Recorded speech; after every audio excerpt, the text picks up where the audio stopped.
अब किन्नर जो समाज है देखा होगा आपने कि वो मांग भरते हैं, मंगलसूत्र पहनते हैं कि नहीं? बोलो पहनते हैं। और हमारा धीरे धीरे लुप्त हो रहा है। कई मैंने आजकल की बेटियों को देखा है जिनकी शादी होती है वो मांग भी भरेगी तो ऐसी भरेंगी और बालों को कर लेंगी ऐसी कि दिखना नहीं चाहिए कि मांग भरी है। फिर शादी क्यों करी? हाँ, चूड़ियां बची नहीं हाथों में। धीरे धीरे हमारा श्रृंगार उतर रहा है, संस्कार हमारे लुप्त हो रहे हैं। लेकिन हमें क्या, तो मैं जैसे रहना हूँ, कुरान में आया तो बता दिया, संस्कार को अपनाएं। चाहे कुछ भी कितना भी हो जाए, अहंकार को नहीं आने दे। आज वही हुआ, नारद जी को अहंकार हुआ, पिता ने भी समझाया नहीं माना, ब्रह्मा जी ने भी समझाया, नारद जी नहीं माने। माता पिता का तो फर्ज है बेटे को समझाना, बेटा इस रास्ते पे मत जा, ये रास्ता तेरे लिए गलत है। हर माता पिता अपने बेटे को यही समझाते हैं। नारद जी को भी मना करा, इतना अहंकार अच्छा नहीं बेटा। नारद जी ब्रह्मलोक से आ गए और विचार करने लगे, लो हम तो इतनी तपस्या करके वरदान लेकर के आए और हमारे पिता को बुरा लग रहा। अरे ये क्या जाने कैसे हुई है तपस्या, कैसे वरदान लिया है। अब मुझसे ऐसा लगता है सब जलने लगता है, जलने लगता है। नारद जी कह रहे हैं चलो विष्णु भगवान के कक्ष में चलते हैं। तो क्षीर सागर में आ गए नारद जी। और क्षीर सागर में जब आए तो लक्ष्मी मैया अपने पति के चरण दबा रही थी। नारायण के दबाए कि नहीं कभी अपने पतियों के चरण? पतियों की सेवा की कि नहीं कभी? पैर दबाए या नहीं दबाए? हाँ? एक पति देव कह रहे हैं, बोले गुरु जी पैर मत दबाओ, कई के दिन गला ही दबा देगी। हर हर हर हर। नारद जी को देखा, दोनों पति पत्नी ने, नारायण और लक्ष्मी ने प्रणाम किया।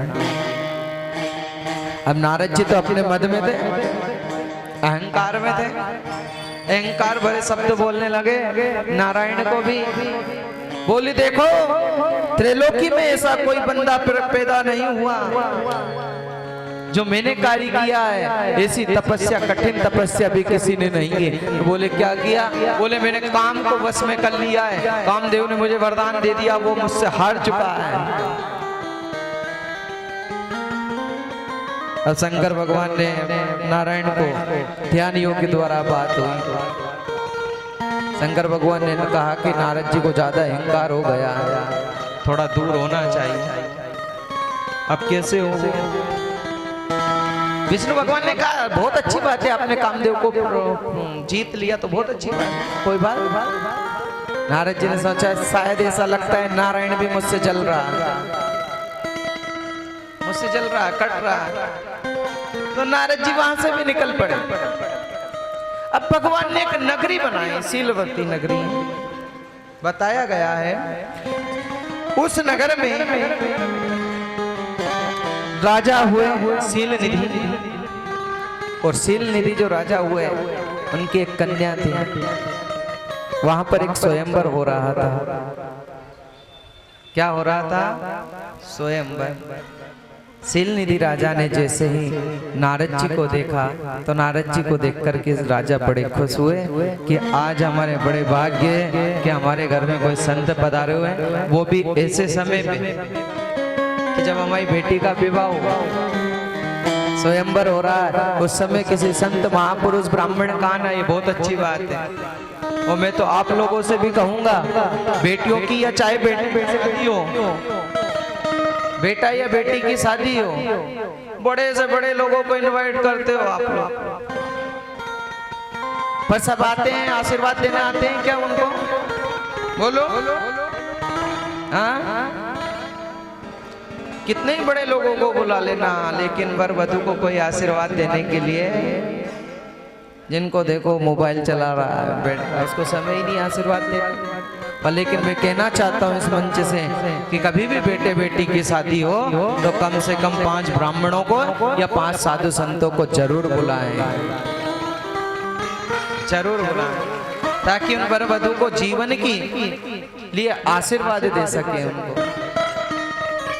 पर लेकिन हम तो यहाँ जो पंडित जी आते हैं सो विवाह संस्कार करने के लिए, उनको भी एक 500 का नोट ज्यादा पकड़ा देते हैं। बोले जितनी जल्दी हो उतनी जल्दी करो, हाँ टाइम मत लगाओ इसमें। आजकल वरमाला को भी लोगों ने खेल बना लिया, हाँ? वो उसको उठा रहा, वो उसको उठा रहा, वरमाला को भी खेल बना लिया है।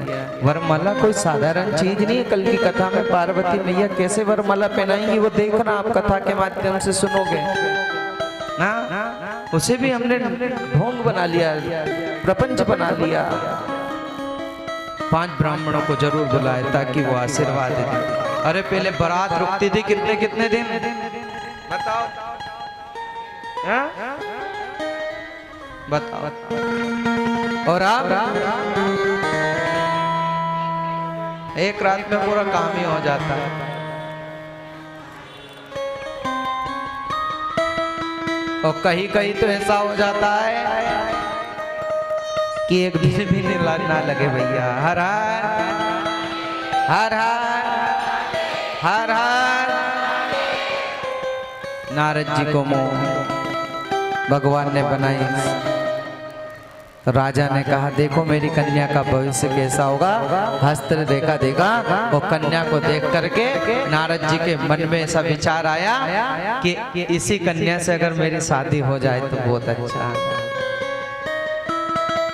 बताओ जो काम को जीत करके आया वो एक स्त्री के पास आकर के फेल हो गया।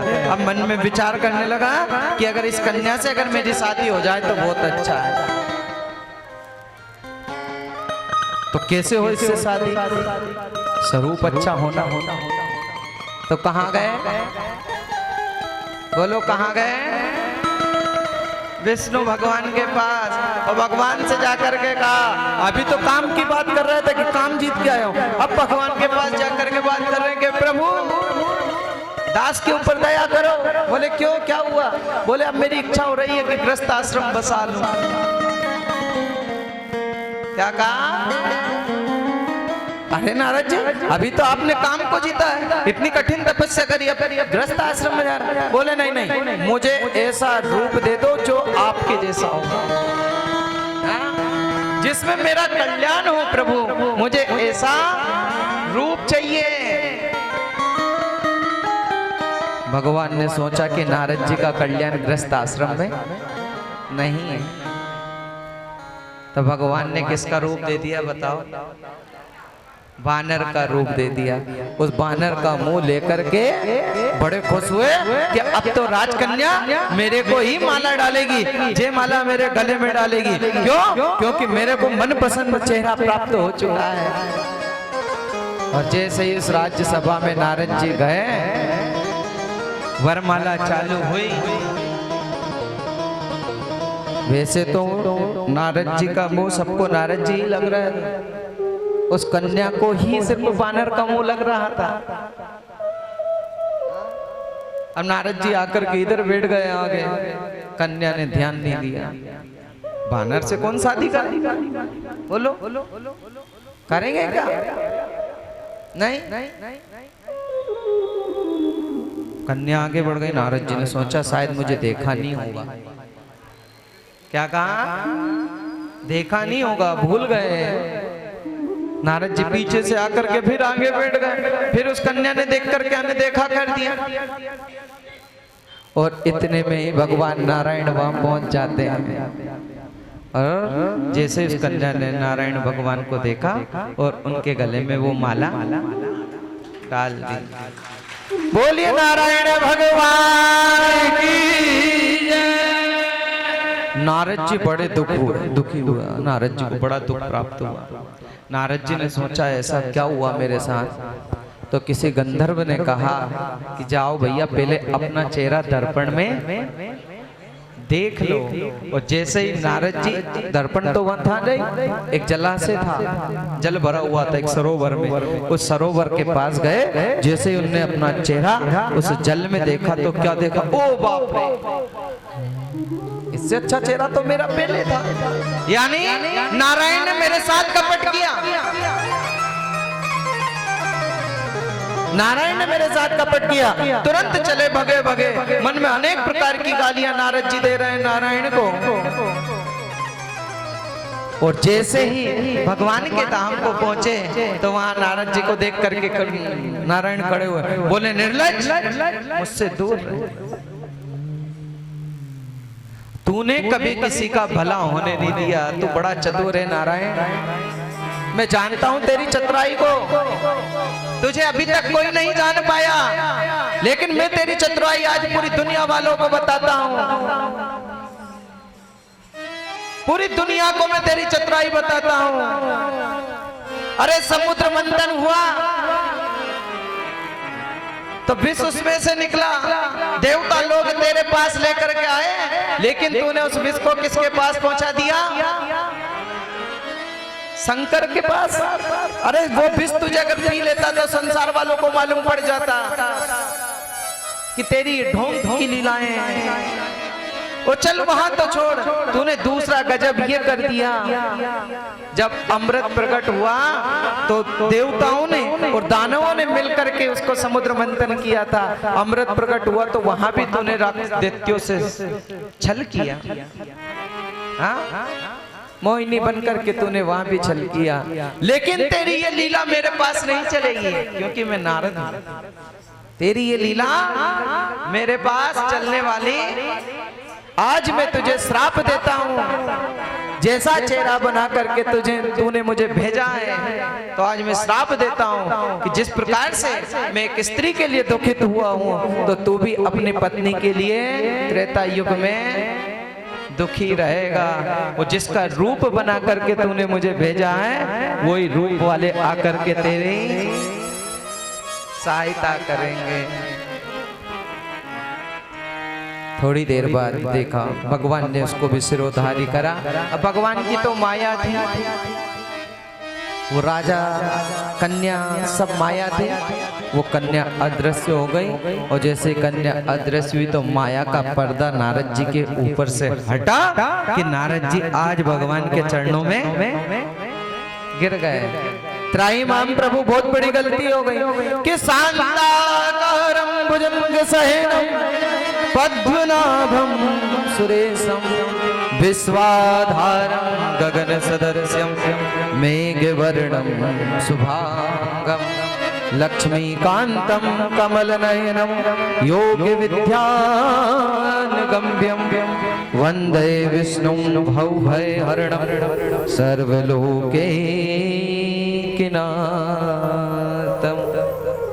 आज नारद जी को भी अपनी गलती का एहसास हुआ, प्रभु मुझे बड़ा दुख हुआ क्योंकि माया का पर्दा हटा, ज्ञान प्राप्त हुआ।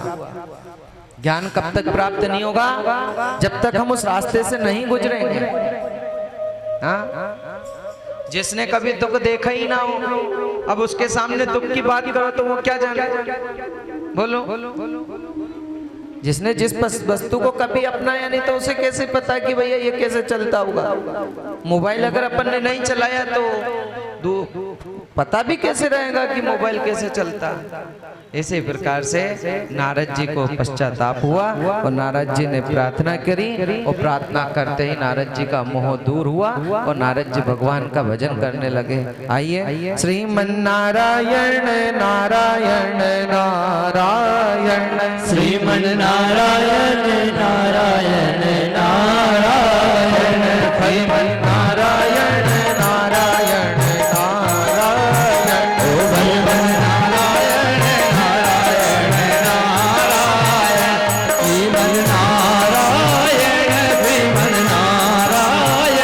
भजमन नारायण नारायण नारायण, श्रीमन नारायण नारायण, श्रीमन नारायण नारायण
नारद जी का अहंकार दूर हुआ। भगवान ने भी नारद जी को अनायास ही क्षमा कर दिया।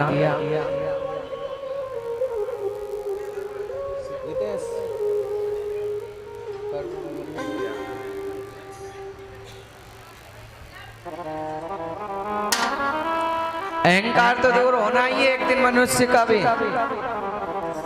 जब राजा रावण जैसों का अहंकार नहीं टिका सवाब। हाँ, कितनी लंका थी सोने की? पूरा सोने ही सोने से बनी हुई लंका थी। सिकंदर के पास धन कितना था पता है आपको? हमारे पास कितना होगा? 10 लाख, 20 लाख, 50 लाख, करोड़, 10 करोड़, 20 करोड़। इससे ज्यादा धन हमारे पास। पर सिकंदर के पास कितना धन था पता है? कि 99 ऊंट के ऊपर तालों की चाबियां चलती थी। कितनी चाबी है अपने पास?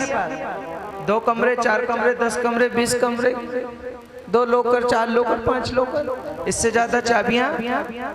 गाड़ियों की चाबी कितनी होगी? सफारी, टवेरा, स्कॉर्पियो जो भी हो। इससे ज्यादा हमारे पास नहीं है। पर सिकंदर के पास तो इतना धन था कि 99 ऊंटों के ऊपर सिर्फ तालों की चाबियां चलती थी। कितना अहंकार होगा उसके पास। जब वो बीमार पड़ गया, लगा कि अब मैं जीने वाला नहीं हूं, सिकंदर ने अपने मंत्री को बुलाया और मंत्री को बुला करके सिकंदर ने कहा कि हे मंत्री, मुझे ये बताओ मेरा क्या होगा? बोले साहब, आपकी दीन दशा तो देख करके ये लग रहा है कि संसार को छोड़ करके आप जाने वाले हो। आपकी दशा ये बता रही है। तो फिर ये क्या मेरे धन का क्या होगा? जो मेरे पास इतना अपार धन है, धन की कोई कमी नहीं, फिर मेरे धन का क्या होगा? मैंने बड़ी मेहनत से वो धन को कमाया है, लोगों को लूट लूट करके, फिर उस धन का क्या होगा? तो मंत्री ने कहा कि धन का तो ये होगा कि आप चले जाओगे और धन यहीं रह जाएगा। तो ऐसे कैसे कह सकते हो कि धन यहीं रह जाएगा?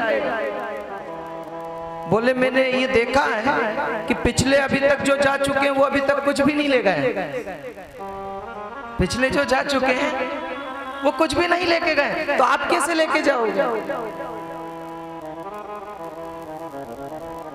ये तो तूने सही कहा कि अभी तक कोई नहीं लेके गया, पर लेकिन मंत्री, मैं पापी, दुष्ट आत्मा हूं, लोगों का धन मेरे पास रखा हुआ है, छीना हुआ, कपट से कमाया हुआ धन मेरे पास है। तो मैंने सुना है गरुड़ पुराण में कि कपटी और दूसरों के धन को छीनने वालों को परमात्मा नरक में भेजता, सालमली के वृक्षों के ऊपर से उसे गिराया जाता है, हाँ, वेतरनी नदी में उसे छोड़ दिया जाता है। तो अब मैं तो नरक में जाऊंगा, तो कम से कम मैं मरूं तो 2-4 सोने की ईंट तो रख देना मेरे साथ, तो मैं वहां यमराज को रिश्वत दे दूं। क्या कहा? वहां रिश्वत दे दूं मैं यमराज को?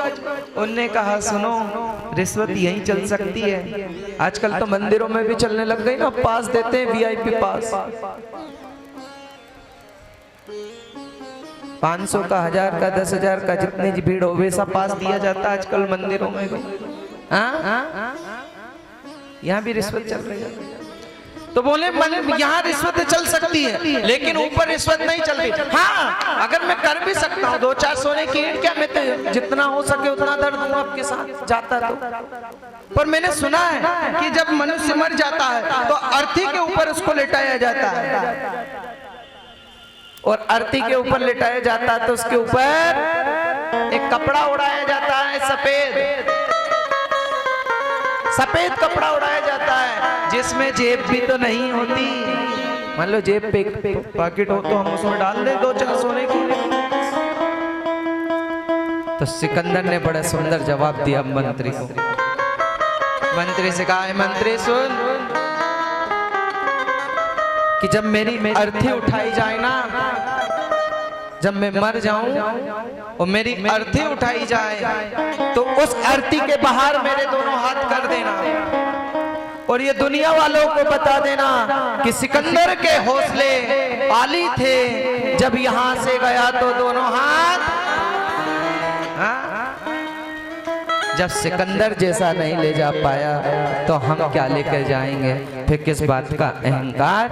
नारद जी को भी समझ में आ गया और भगवान ने अनायास ही क्षमा कर दिया। जब बेटा मैंने तुझे क्षमा करा, सुबह का गया हुआ शाम को वापस घर आ जाए तो उसे भूला हुआ नहीं। कहते हैं जीवन में अगर पाप हो गया, अहंकार हो गया तो उसे समय आने पे ही खत्म कर दो महाराज। आज की कथा से हमें क्या शिक्षा मिलती है बोलो। अहंकार आना चाहिए, आना चाहिए या नहीं? नहीं ना। तो शिक्षा ये ले। और कल की जो कथा होगी वो किस भगवान भोलेनाथ के विवाह की कथा होगी। पार्वती जी का विवाह होगा। क्या होगा? पार्वती जी का विवाह किसके साथ? कितनी तपस्या करने के बाद प्राप्त हुए? कल की कथा में सुनोगे। कैसी तपस्या करी पार्वती जी ने? जब जाकर के भोलेनाथ मिले। आप लोगों को भी तो भोलेनाथ ही मिले।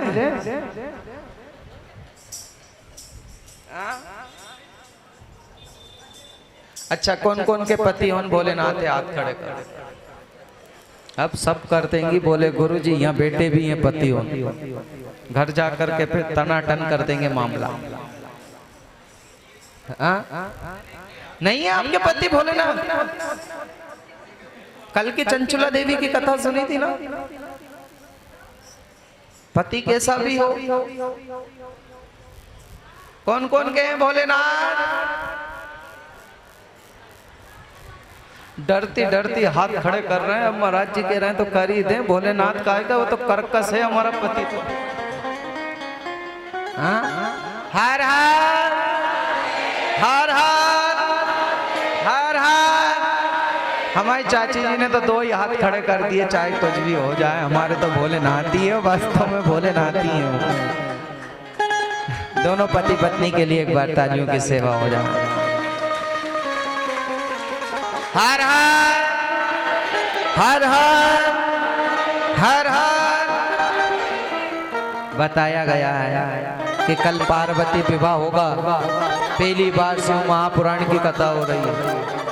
कौन कौन पार्वती जी की तरफ से वो हाथ खड़े करो।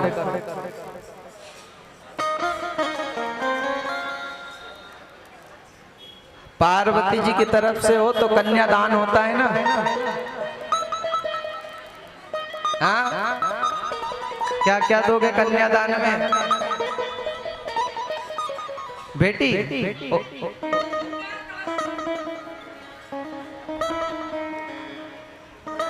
बोले गुरुजी। अच्छा, बेटी का विवाह होता है तो देते हैं ना हम कुछ न कुछ। क्या देते हैं? पार्वती जी का हो रहा है तो अब क्या देना आप लोग बताओ। हाँ, जो भी आपकी शक्ति हो, 16 श्रृंगार यथाशक्ति के अनुसार, पत्र बिलपत्र जो भी आपसे बने वो लेकर के जरूर आना। क्योंकि किसी भी कन्या के पैर वैसे ही नहीं पूजे जाते। कल पार्वती जी की पांव पूजाई होगी। और हमारे जयसवाल समाज के सभी बंधुओं से मैं निवेदन करना चाहता हूँ, जिस प्रकार से कलश यात्रा बड़ी धूमधाम से निकाली, इसी प्रकार से आपको एक बारात और लाना है। बस भोलेनाथ की बारात भी ऐसे आना चाहिए कि जैसे लोगों ने देखा कि जयसवाल समाज की कलश यात्रा भव्य निकली। अभी तक शायद ऐसी कलश यात्रा यहाँ नहीं निकली होगी। ऐसी भव्य कलश यात्रा तो बारात भी ऐसी आना चाहिए हमारे भोलेनाथ की। और अगवानी करने वाले भी यहाँ होना चाहिए धूमधाम के साथ। जिसके पास गाड़ी हो तो गाड़ी बारात में ले जाना, मोटरसाइकिल हो तो मोटरसाइकिल से बारात लाना। सब भोलेनाथ की बारात के पीछे अपने अपने वाहन लेकर के जाएंगे। हर हर हर हर हर हर। जिन जिन के भी घर वाले ड्यूटी पे जाते हैं, कौन कौन के जाते हैं हाथ खड़े करो। कल सबको ही लेके आना है।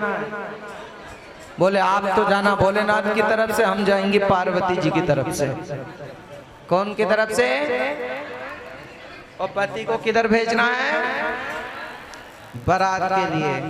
तो आपसे निवेदन है कि बड़े धूमधाम के साथ भोलेनाथ की बारात लाएं और यथाशक्ति के अनुसार जो भी चढ़ावा चढ़ाएं। बिलपत्र जरूर 3-3 शांत में लेकर के आए। भोलेनाथ की पांव पूजाई में बिलपत्रों का दान करें। माता पार्वती की में कथा में बताया 16 श्रृंगार दान करें यथाशक्ति के अनुसार। आइए नारद जी के दर्शन करेंगे और सभी लोग अधिक से अधिक जनसंख्या में पधारने की कोशिश करें, क्योंकि कल मेरे बाबा की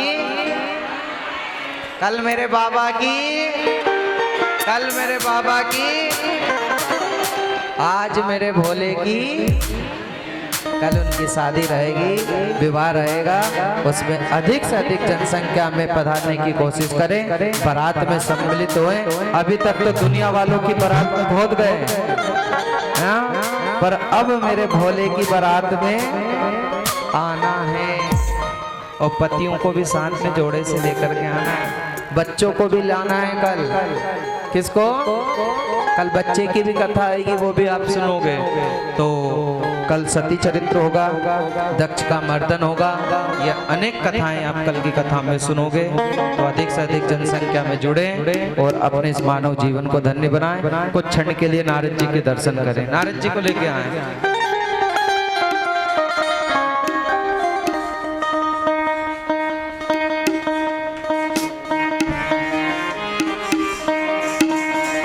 बिहारी जी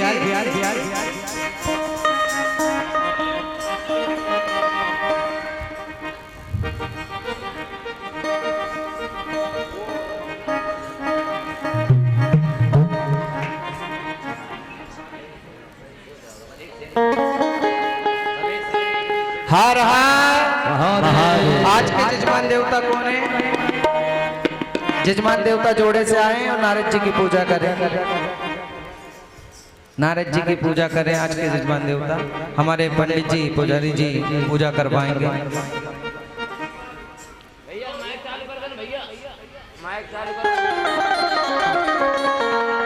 यशपाल और नेहा आगे आए, पूजा करें आज के यजमान। भैया थोड़ी आवाज बढ़ा दे। आवाज बढ़ाओ भैया, आवाज बढ़ाओ।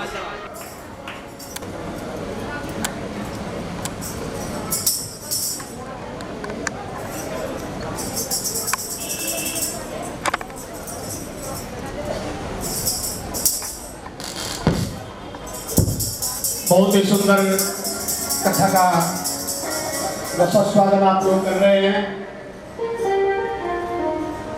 मैंने कल भी बताया, उस परम पिता परमेश्वर की उस हेतु की विशेष कृपा जब होती है तब ऐसे आयोजन होते हैं।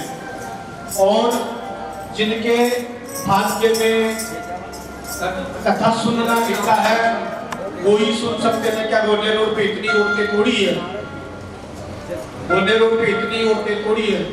लेकिन अगर यहाँ कोई दूसरा प्रोग्राम होता, कोई नाच गाने का कोई डांसर आई हुई होती, तो नोट और लोग या बातें नहीं ट्रैफिक जाम करना पड़ता।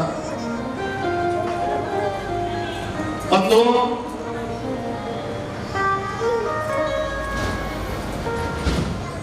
कथा से ज्ञान प्राप्त होता है।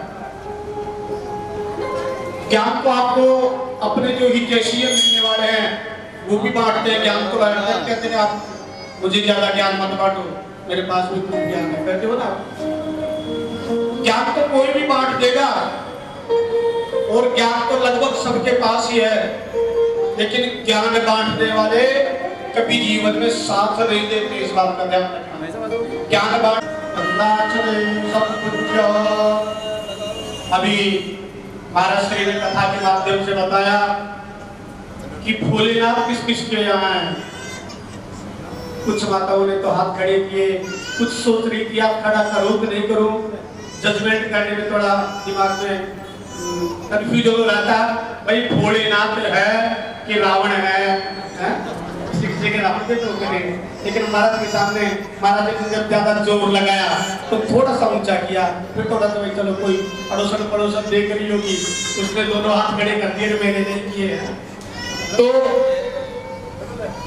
सबके भोलेनाथ है और सब आप पार्वती हैं। अगर आप पार्वती होंगी तो आपके घर में भोलेनाथ जरूर होंगे। आप घर में पार्वती बन के रहें तो पति अवश्य भोलेनाथ बन करके रहेंगे। अभी भोले बाबा का उन्होंने भजन सुनाया, अगर वो आप लोगों ने ताली बजाई लेकिन धीरे बजाई और धीरे धीरे गाया, आपने ज्यादा जोर नहीं लगाया। अगर हमारे संगीत के बंधु जो हैं, अगर वो इस जगह अगर ये वाला भजन गाते, एक गाँव दिन उठ गयो मेरो हाथ बदन तो ये तो नाचती जोर जोर तालियां बजाती दोनों हाथों से हैं, ध्यान नहीं देता, सुध बुध छोड़ देती आप। क्या बात, सही कह रहा हूँ मैं? देखो आदमियों को भी हंसने का मौका मिल गया। वो दिन भर से उदास बैठे हुए थे, आज भी लोगों को हंसा रहे थे महाराज जी, आदमियों को नहीं हंसा रहे थे। ये गाना बोलते ही, इसके लिए बोलते ही सब आदमियों के चेहरे खिल गए। तो बड़े तत्वचित्त भाव से आप कथा सुने।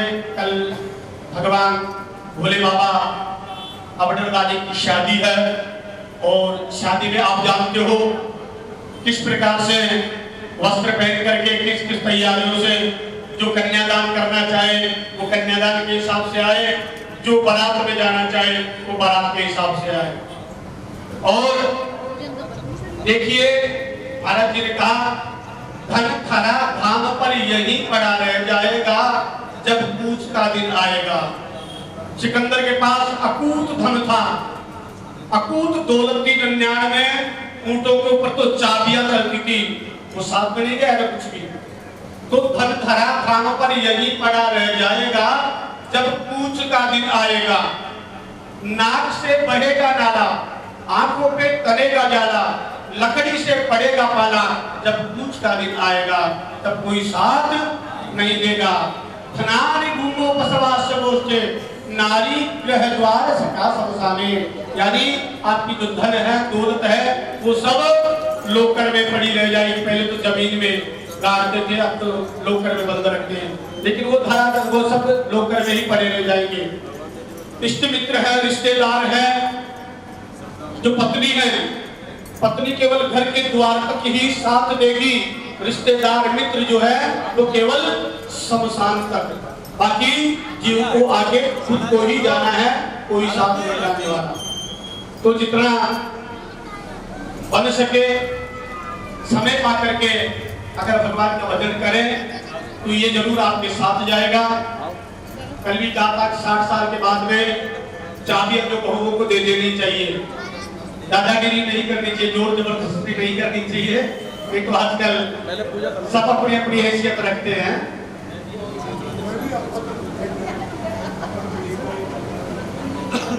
अभी उस समय में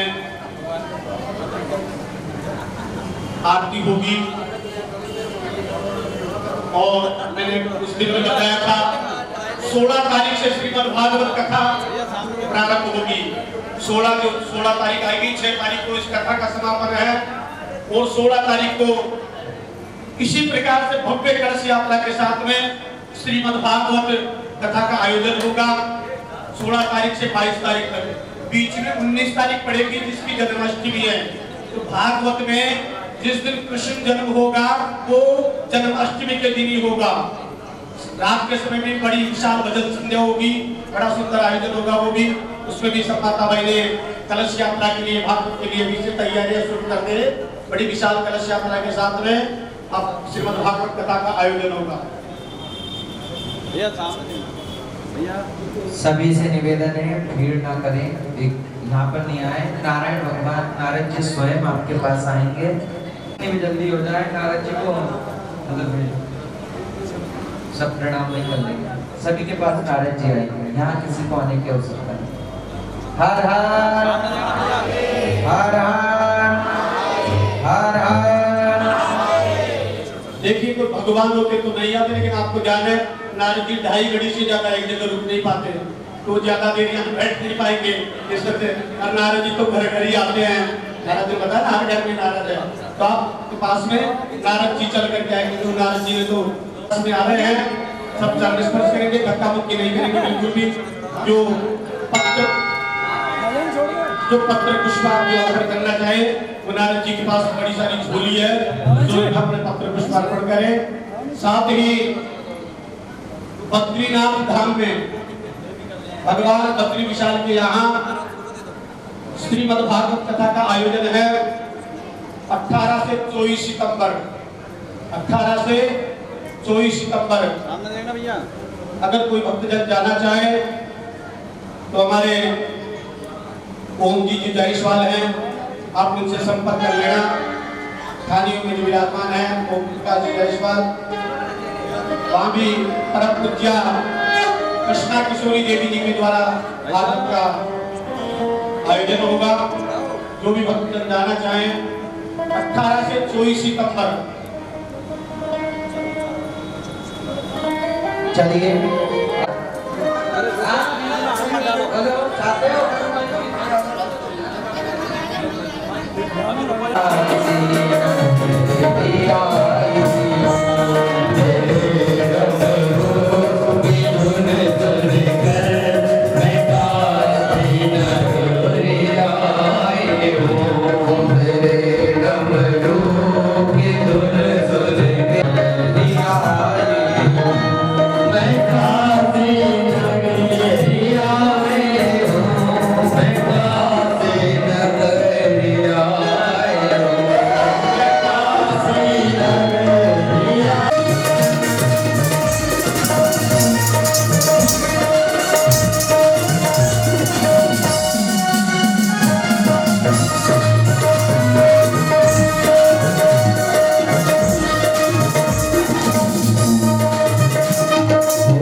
पीछे वाले बैठे तेरे डमरू की धुन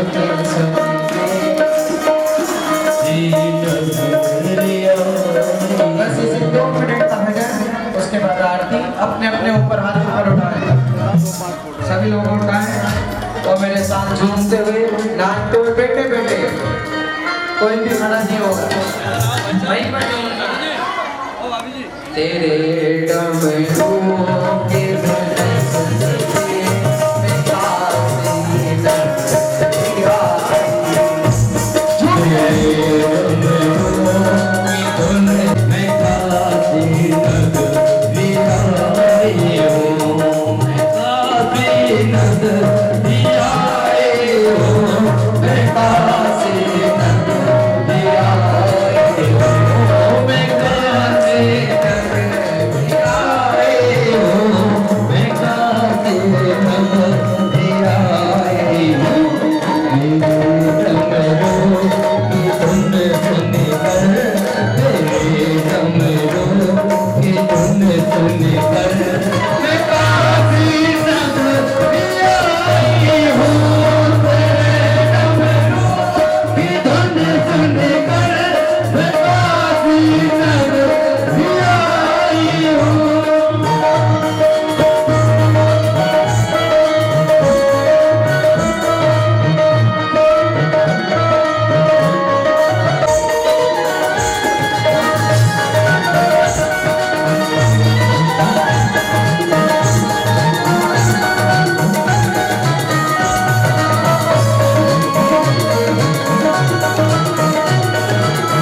मैं काशी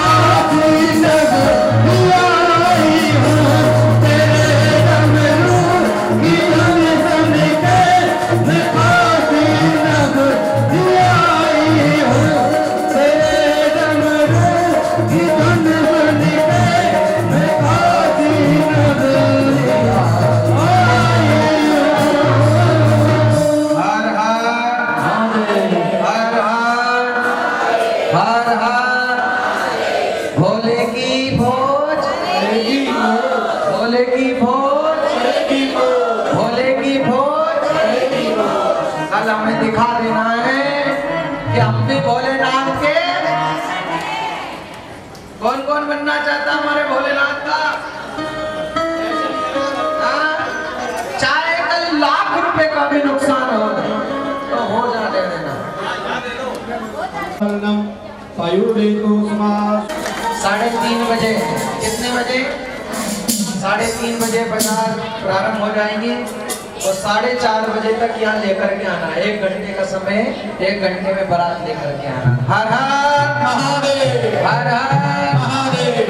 आरती करो हरि हर की करो, नटवर बोल शंकर की आरती करो हरि हर की, आरती करो हरि हर की करो, नटवर बोल शंकर की आरती करो, शंकर की आरती करो, आरती करो नटवर बोल शंकर की आरती करो, शंकर की आरती करो, हरि हरि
शाम को जाके आप तो खीर घेवर रबड़ी के घेवर कई प्रकार के माल जीवोगे।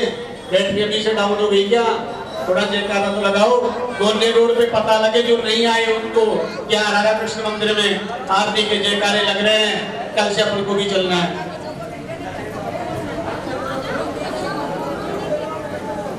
बोलेंगे